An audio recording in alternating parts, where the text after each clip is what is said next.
reading that is going to take us across an assignment that lasts 2 weeks about finding your core values. It's going to be a little bit of reading or a little bit of explaining.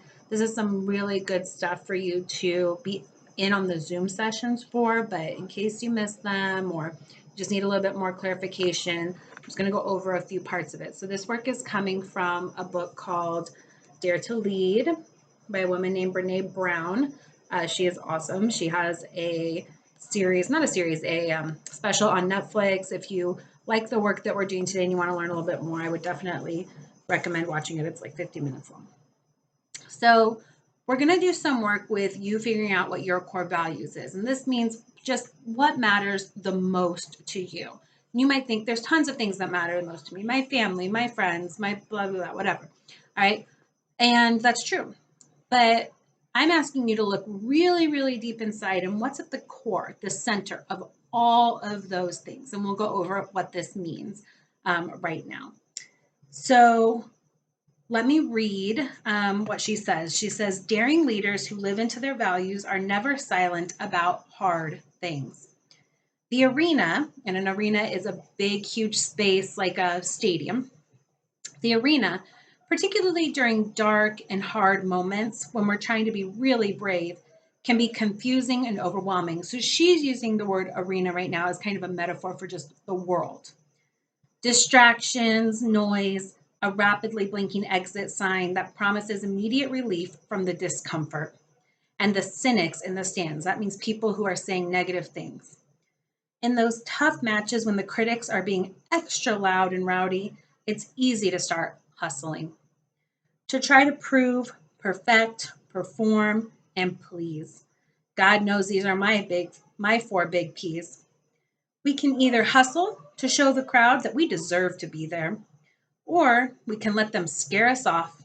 Either way, it's easy to let them get in our head and hijack our efforts. And hijack means take away, just say what you're doing is not important. So I want you to think, has there been a time where something that really, really mattered to you was made fun of? You were made to feel like this is not something that you should be concerned about. This could have been by your family, by your friends, by your teachers, even by people at a church or a coach, anybody out in the world, people you don't know, celebrities, that could make you feel like what I care about isn't necessarily what I should be caring about.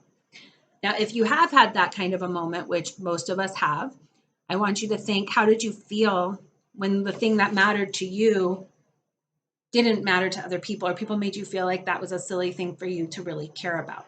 I know for me, it feels pretty terrible. So since you're looking at what your values are this week, and your assignment this week is going to be just to figure out what they are, and you're only going to get 2, which was really hard to do. What are values? Values are principles or standards of behavior, one's judgment of what's important in life. So some things that helped me come up with my values are to think about the battles that I've had in my life, and to think about what I've used to kind of like protect myself. And what in the end did I realize, like, man, if I just would have stuck to this, I would have been okay. Living into our values means that we do more than profess our values. We practice them.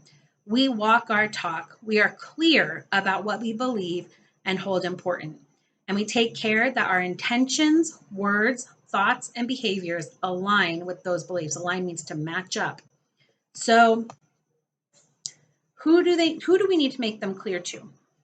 You should make your values clear to anybody who's willing to listen to them. But the most important person who needs to have clarity in what your values are is yourself. So what you're going to get is a list that's going to look like this. And it's on Canvas.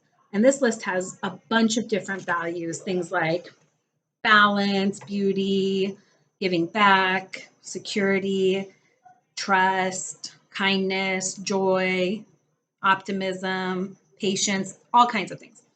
And the first thing you're going to do is you're going to, if you can print it out, cool. If you don't have a printer, I don't have a printer.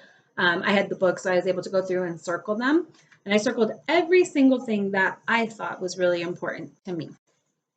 One way you can do this on Canvas is you can highlight. You can even make a copy of the page that I put up for you, and then you can work right off of that page. So some examples of things that I circled were achievement, adventure, beauty, caring, compassion, contentment, curiosity, financial stability, freedom, grace, growth. My neighbors are loud. Um, Independence. Oh, health. I forgot that one, and that one's an important one. Intuition, knowledge, learning, love, peace, personal fulfillment, security, serenity, truth, understanding, and vision. Brene Brown says, our values should be so crystallized in our mind, so infallible, that means you can't mess them up, so precise and clear and unassailable that they don't feel like a choice. They are simply a definition of who we are in our lives. Now, that's hard for me to sit down and say, this is something that can never change. It's just going to be what it is. And I don't know that it's true that it can never change. Sometimes our lives change and then our value system does change. But what we are really, really deep down usually just stays the same. So what my two ended up being are things that have always mattered to me and I think will always matter to me. Now, after we did this part, circled everything that matters, obviously that's more than two. And I need to come up with two. Something that Brene Brown says that I was like, oh, yes, that really is true for me, is she says, resist holding on to words that resemble something you've been coached to be, words that have never felt true to you.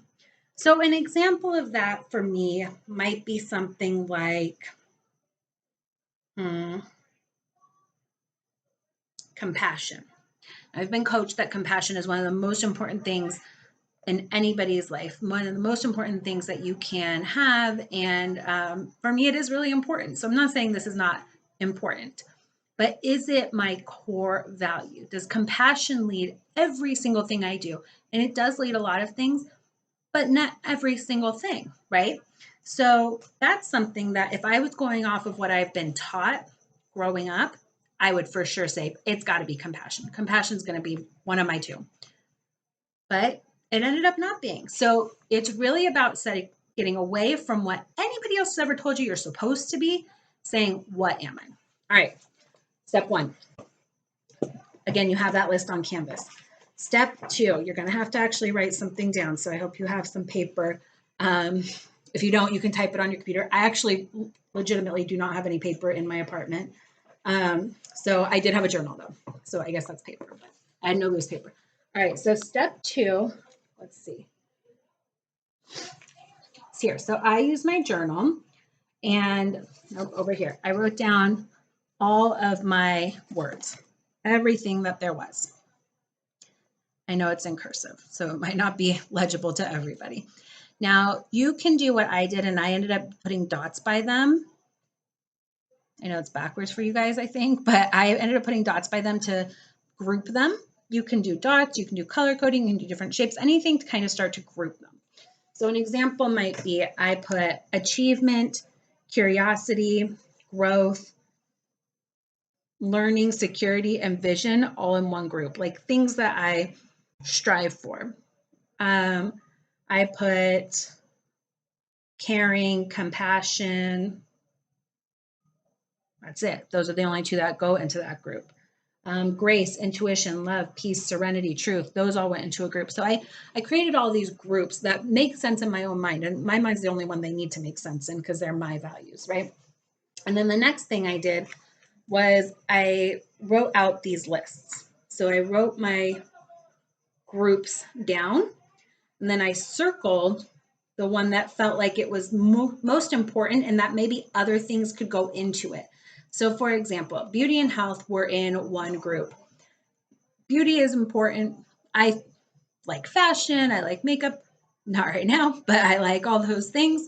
But really what I care about is health. Do I feel good? And if I feel good, then the beauty comes after that, right? Beauty for me also means like things that are out in the world. So do I have the physical capacity to go out and see beautiful flowers, go to the mountains, enjoy the beach, go for a hike? That all is beauty. But in order for me to appreciate that and actually be able to experience it, I have to have health. So health is the one that I circled. All right. The other one that I circled was contentment, truth, vision, I think I got curiosity and understanding as well. In the end, what ultimately ended up being my 2, so I started knocking things down, and right here you can see I circled them, but I had all these other ones kind of around, and I was like, okay, so if understanding is important to me and contentment is important to me, how do I achieve those things? Well, if I have truth, then I understand. If I am being true to myself, then I'm content. So both of those I could knock out and end up with truth. So this is the activity that I want you guys to do this week. We're going to do work with our values next week, but we have to get our 2 this week. So you're going to decide what your 2 are, go through this whole process. There's a little assignment I have for you guys to go with that. And then you're going to write down what your 2 are and why. And that I want done by Sunday. Let's see. Before I close that out, let's see if there's anything else wonderful and amazing that Brene had to say. I'll close with this. She says, we have to do the difficult work of holding ourselves and others accountable for showing up in a way aligned with those values. And what that means is this has to be the center of what you're doing. If something I'm doing does not bring me truth and does not support my health, then it just shouldn't be something that's part of my life. Now, if it actively pushes away from those things, then it definitely needs to go. And I have to hold myself accountable for that because there are definitely times where I want to hide from truth or I want to do things that aren't healthy. And I always know that later I feel regret, I feel ugh. So that's the idea of making sure that we figure out what our core values are.